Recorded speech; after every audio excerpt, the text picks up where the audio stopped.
Dr. Spence, do you use the women's restroom? Of course not. Why not? Because you're a man. Wow, that's a great thing. So why do you think men should be able to use the restroom in Loudoun County Public Schools? I don't. Okay, but they do. Why did the girl pretending to be a boy who filmed boys in their restroom, why was there no discipline for that student? What you've stated is factually inaccurate. Our policies do not permit filming in our restroom. Okay, so when a student did it, why did that student not suffer any disciplinary conduct for doing that? I'm not going to talk about specific... Understood. I wouldn't talk about it either. 2 of the boys were Christian, 1 of the boys was Muslim. Magically, the Muslim boy, charges dropped, the 2 Christian boys were persecuted. How did you justify that decision? I'd like to ask if I'm going to be... No, you don't get to ask. I have 16 seconds left. I think the testimony that we've heard here from all of you is a disgrace. I now recognize the gentleman from Florida, Mr. Fine. Thank you, Mr. Chairman. I want to start with Chicago. You spend 55% more per student than the national average, and since 2019, you've increased your bureaucrats by 15%, while your student enrollment has dropped by 9%. So massive increase in employment. Despite that, whether it's 4th graders or juniors, only 1 in 4 of your students is proficient. So my question for you is this. You said at that May 1st event was not a politically slated event. That's the quote that you said. But I have right here the permission slip that folks were expected to sign. And the permission slip says students will engage in political advocacy. So do you want to change your testimony to this committee about it not being a politically slated event? No, I do not. I'm not familiar with the field trip that you're holding up. And will you commit to investigate this permission slip where the parents had to sign something saying you're going to will engage in political advocacy? Will you commit to investigate this and hold them responsible since you represented to us it was not a politically slated event? I will commit. Great. Next thing I want to do, since again you don't seem to know what happened on that day, Here is one of the non-politically slated events. This is a student, one of your students, transported on a taxpayer-funded bus, equating the President of the United States with Hitler. The sign literally says, "The Trump fascist regime must go now." Would that qualify as not a politically slated event that this student went to during class time when he should have been learning? This is not a politically slated event? I'm not aware of that student and that poster being connected to the... Okay, then let me ask you this. If you grant that what I'm saying is true, I understand you're going to plead ignorant, but if what I'm stating is true, would this be a politically slated event? We do not support or condone... That's not my question. Would this be a politically slated event? Would the information you gave to the committee be incorrect? Maybe you didn't know. I'll grant that. But would you agree if what I'm saying is true, that the information that you gave to this committee was false? If what you're saying is true and was reported, Chicago Public Schools would investigate. Great. And will you commit to investigate this as well? I'm not familiar with that. Will you commit to look into it? If you could give me more details. We will. All right, great. I'm going to take that as a yes. I want to move on to Loudoun County Public Schools. Dr. Spence, do you use the women's restroom? Of course not. Why not? Because I would never use a woman's restroom. I'm a male. Because you're a man. Wow, that's a great thing. So why do you think men should be able to use the restroom in Loudoun County Public Schools? I don't. Okay, but they do.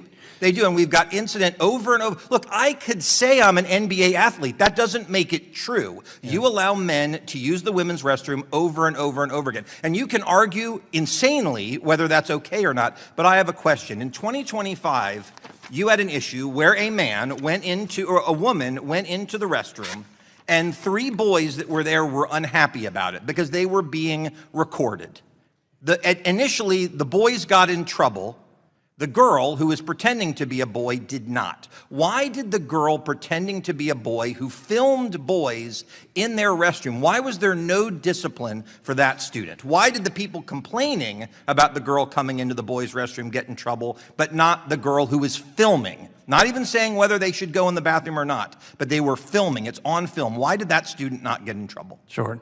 So, challenging for me to discuss the specifics of it, but if you'll allow, challenging for me to discuss the specifics of individual student discipline, as you would understand, but I'm going to say broadly 2 things. One, what you've stated is factually inaccurate. Did the girl not film the students? That's wrong?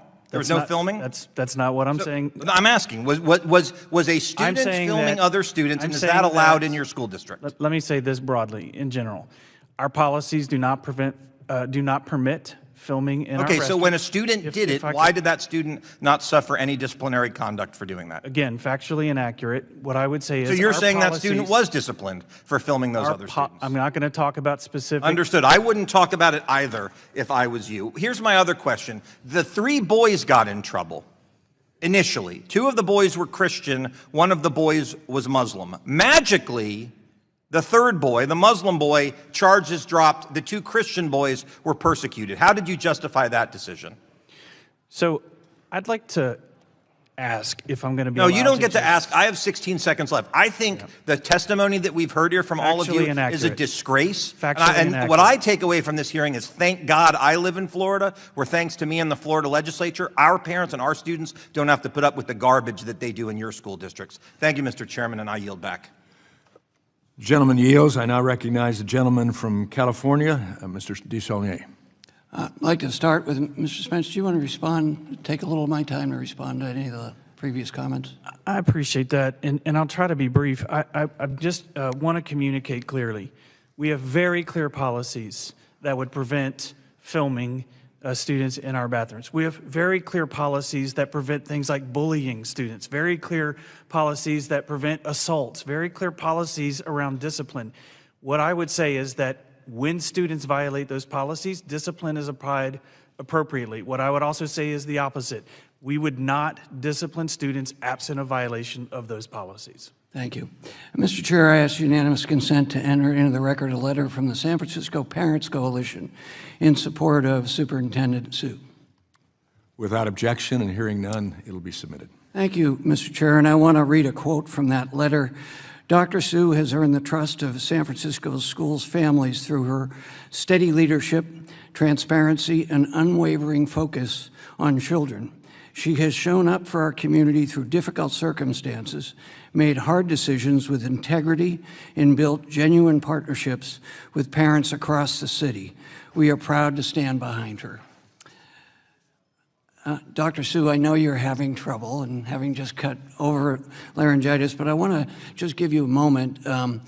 Family engagement centers are something that I've been very active in, along with my colleague on the other side, Representative Thompson. I think it's about $150 million a year. We know students do better when their parents are engaged. I have an older brother who's a retired teacher from San Francisco, but for the Archdiocese, who is in a proud same-sex marriage for many years. Family engagement in San Francisco, you do well, but you do it as representative from a very diverse city. Could you respond to that and how positive it is for academic outcomes? Thank you for the opportunity to share the really wonderful work and partnership that we have with our families at SFUSD. We firmly believe that parents are our students' first teacher, and because of that, we try to build a very strong line of communication with our families. We partner very closely with families from the start of the school year, in which we share with families all the different programs and services that we have in the school district, as well as all the partner programs that we have that students and families have access to. We actually have something very similar in San Francisco called the Family Resource Center, in which families can come as early as birth to learn about just different ways that they can support their children. And so we firmly believe that families and partnership with families is very important for students' long-term academic success. I appreciate that. Mr. Smith, 20%, CDC 2024 report said that about 20% of American students are prone to suicidal ideation. It's higher for African Americans, Hispanics, and LGBTQ, but we're not providing enough support for those communities. Could you respond to that? We know that if we gave the counseling, we could improve these outcomes so young people could develop fully, but also address a real serious issue as opposed to what we're doing today. Thank you for the question. I had previously mentioned that $3.2 billion have gone into having to deal with exclusionary policies. So that means that $3.2 billion hasn't gone into providing mental health support, hasn't gone into making sure that students have what they need to succeed, hasn't gone into making sure that our classrooms are safe and supporting environments for all students. So let me ask the superintendents just briefly. If we had the money we promised when Gerald Ford signed IDEA, and this is one of the protected classes the Department of Education is supposed to protect, what could you do with that as opposed to spending money on silly things like this? Maybe Dr. Sue, you could start. We would be able to fully fund and support all of our obligations for special ed services, as well as wraparound mental health and well-being supports for all of our students. And now, right now, our percentage is about 10%. We're supposed to pay 40%. Is that correct? That's correct. Dr. King? I would agree. We would be able to support all of our students, especially our students with receive special education services, our students that are in need of second language services as well, and for any other group of students that we identify based on NAEP data as well to provide support, targeted support. Thank you, Mr. Chair. I would suggest if we all